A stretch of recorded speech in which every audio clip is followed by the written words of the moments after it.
No, I'm not trying to get a six pack. And if there's anyone out there that's just like, I like the way I look, I like the way I feel, I just wish I had a six pack, please give up on that dream. For some people, having a six pack is easier than it is for other people, but if you don't naturally just have one, don't worry about it. Because a couple years ago, I ran a marathon, this marathon actually.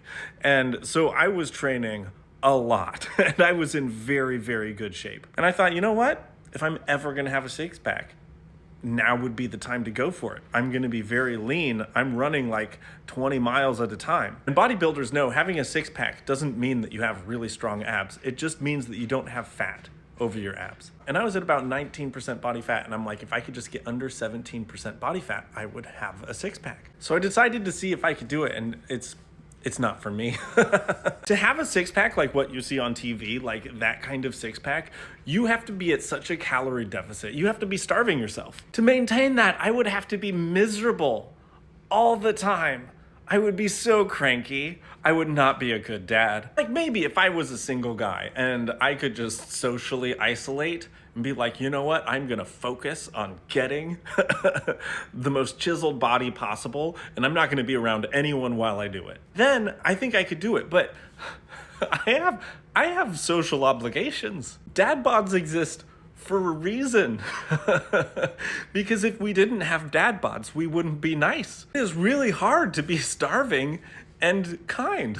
And just for a reference, this is a world champion natural bodybuilder. This is about as good as a man's body can be without using steroids. And you might be thinking to yourself, this guy is very lean, but he's not that big. Yeah, you're right.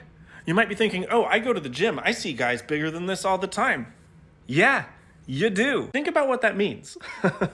A lot of our idea in our mind of what a perfect man's body looks like, a man in perfect shape looks like, the body you would like to have is someone who does steroids. That means that you could cut out spending time with your family. You could cut out eating meals with your family. You could just work out full time, around the clock for the rest of your life, and you still wouldn't get the body that you think would be the perfect body for you. And don't get me wrong, I've seen some people who have incredible abs. When we lived in Rwanda, I remember there being some guys that like were pretty muscular and had the perfect abs, but they worked hard physical labor and didn't have access to enough food to sustain their body weight. Those guys would give up those abs for food security. I guarantee it. And what's funny is that since I made that one video showing that I can't do sit-ups, I've started getting ads on here that are like bodybuilding. And whenever my algorithm goes in that direction, it gives me these ads for tank tops to help with gynecomastia, which is a really common problem for bodybuilders, that they're taking all of these supplements that mess with their hormones so much that they start to develop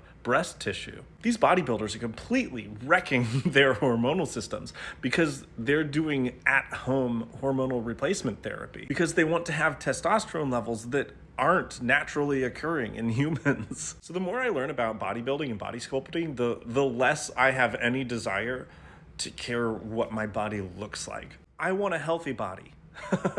I want to be able to run around and move for as long as I can. I want to stay mobile for as long as I can. I want to have a healthy heart and immune system. I want to live a long time. I want to run around with my grandkids if I ever have any. I'm not willing to sacrifice my physical and mental and emotional health for abs.